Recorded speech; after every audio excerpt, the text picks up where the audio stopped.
So yeah, and this is interesting. This let's look at this story really quick. I want to talk about the cabinet picks, but I'm wondering, is this the same story? Did they change the headline to this? Inside the left's new, quote, mature political strategy.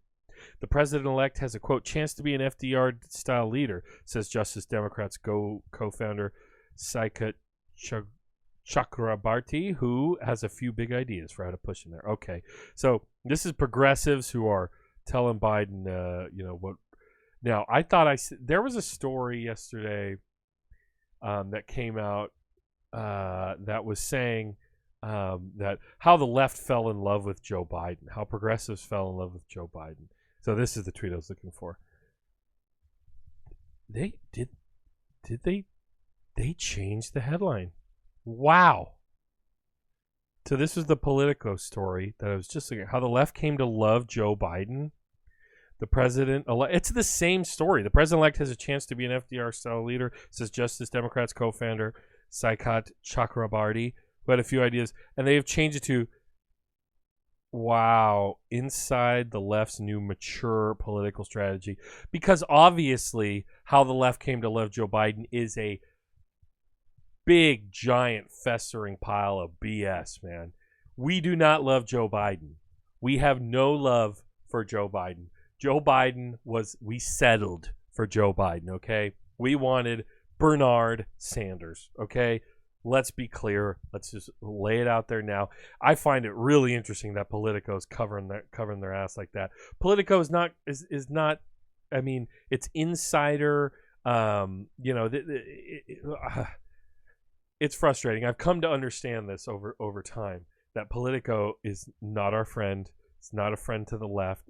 And in the same way that the New York Times will do a story during the primary of, is the Democratic Party going to left? And only quote Republicans in it. So it's staffed by a bunch of wannabe Maggie Habermans. It's like wannabe Beltway insider nonsense. So that is hoof. And this tweet is really interesting. This guy Dylan Cook, because his Time Person of the Year is Kamala Harris and Joe Biden. Two people are persons of the year. And then how the left came to love Joe Biden side by side. The level of propaganda in this country is beyond parody. Yeah, I agree. That's some hardcore consent manufacturing right there. No, we don't love Joe Biden. I wish the progressive left had more power. I wish we weren't just 30% of the primary voting base in whatever states that went up until Super Tuesday. California delivered for him. I was happy to be a part of that. We delivered for Bernie, but even then, a lot of Dems settle, and they don't have enough vision, and I think coronavirus scared people. There's a lot of reasons why it happened this way. Let's go back to the chat. Let's see. Jay Coleman, no love for Biden. Still hope he lifts the embargo on Cuba, as he signaled. Yeah. I mean, that's the thing. Even Obama did the Iran deal, normalized Cuba. There are good things that can be done, right? And I think we should be happy that we got Trump out. I mean, but literally, hey, Nina Turner running in Ohio. You're right, Jay. That's cause for celebration. Que celebre, right? That's wonderful. That's wonderful that Nina Turner is gonna take a run in Ohio. We need people like that. She's running for the Senate, right? And if she is, we need people like her in the Senate. We need more than just Bernie and who's the Markey. We need more than Bernie and Markey in the Senate. We need a squad in the Senate. That would be fantastic.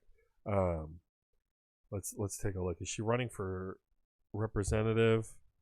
Congressional run. When they say that usually means when they say congressional run, they usually mean the House, because otherwise they just say the Senate. Nina Turner, a former state senator, co-chair, filed to run for Congress. Federal. This is a story in The Hill. I don't necessarily recommend The Hill either. It's maybe a little worse than Politico, but part of the Trump is expected for the Turners Yeah, it's the House. The seat currently held by Representative Marcy Fudge. Fudge has reportedly been selected by President-elect Joe Biden to lead the Department of Housing and Urban Development. The Hill has reached out to Turner for comment. Person listed as campaign. So she wants to take over Fudge's seat, and Fudge is going to be at Housing and Urban Development. That might not be bad. What's Marcia Fudge? What are her politics? I don't know too much about her. Let's see. That's good. That's good. Yeah, no more of the Hill. I don't like the Hill. But yeah, I mean, so yeah, Biden. Let's talk about Biden's cabinet a bit with the chat up. Biden's cabinet, Jay Coleman. Fudge is going to pick imperialism in Biden cabinet. Biden isn't insulting himself so he can cry racism, sexism, and free critique their policies. Insulating himself. Yeah, that's the thing. To quote the great late Michael Brooks, something he said that sticks in my mind about this election is he said, you can pick Trump, you can pick Trump and the Republicans, and you can get white supremacist capitalist monopoly, right? Monopoly capital. That's what he said. You can vote for Trump and the Republicans and get white supremacist monopoly capitalism, or you can vote for the Democrats and get woke diversity monopoly capitalism. So yeah, another thing Biden said recently was that he's not going to appoint people like Bernie or Markey or AOC or any of the squad. There was another progressive people were asking him about that if he was going to put them in any cabinet positions, and he said, "Why would I do that? I already have a progressive cabinet."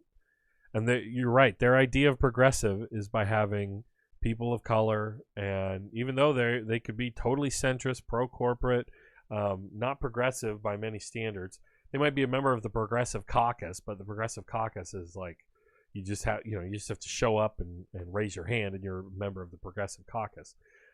Jay Coleman, pink imperialism / intersectional imperialism. Yes, very good, very good. This is the frustration of being on the left, being an actual leftist and not just a liberal in the United States. Is it's constantly settling for less. But I think we're situated now. We're in a place now that's better than we've ever been before, where we can actually valor. Oh my God, Biden really ticks me off. I voted for him, but come on, man, to quote Joe Biden. Yeah, no, this is what we settled for, people. This is what And here's a story. The day after Super Tuesday, I went to a winery nearby here. I had done a gig there. I played some music there. I'm a musician as well, folks, if you didn't know. And probably going to start a music channel soon in the future. But anyway, I went to see the owner because I'd done a gig. He's going to pay me, but I was going to hang out. And he was there with another buddy of his. And these are two boomers, Dems, right? Libs, boomer libs. And, they said, how you doing? It was the day after Super Tuesday. And I said, trying to hold back, credible amount of rage, and they said, well, let's hear it, buddy. Let it out. And I just said, okay, man, like here we are again. I won't say it's 2016 all over again, because obviously Joe Biden is not Hillary Clinton.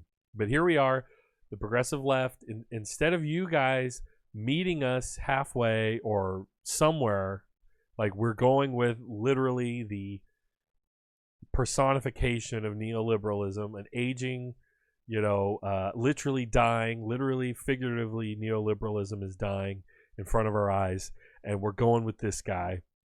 Joe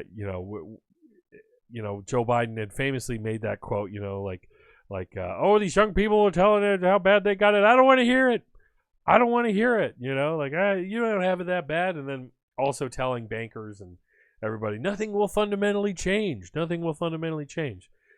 Democratic Party ignoring how we got Trump, ignoring how we got to where we are, right? But these guys, and I was just telling them, like, look, you guys, your generation had all of the things.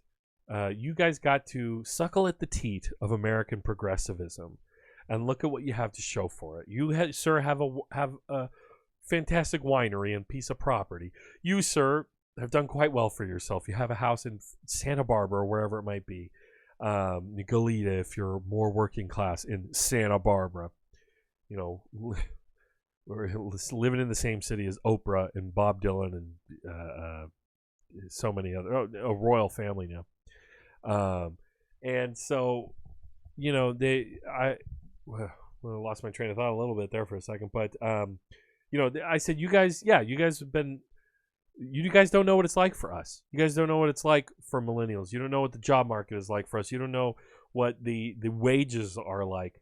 You don't know what it's like to work a job, a full-time job, and then go, you know, hustle DoorDash or whatever else. The how much you have to pay for health insurance, all the different things that we have stacked against us, right? They just don't have a conception of that. I remember one of them saying, "Whatever happened to when did the Democratic Party become so bad? And like, what happened to just being a good old-fashioned Democrat?"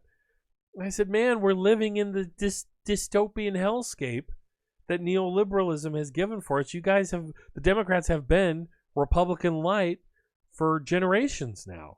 And we're living in the ashes of this once great society, the great society.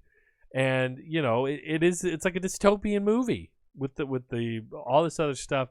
And so I just said to him, don't expect us to do anything for Joe Biden. Like, we did everything we could for Bernie Sanders. Don't expect anything. We're not gonna phone bank for him. We're not gonna donate to him. We're not gonna do any of that stuff. So don't expect it. All right. Personification of neoliberalism. Word. Yeah, man, he is neoliberalism incarnate, and literally and figuratively neoliberalism dying right in front of us, crumbling, falling apart at the seams. Jay Coleman, Xavier Becerra for HHS Secretary. Hey, man, that's not too bad.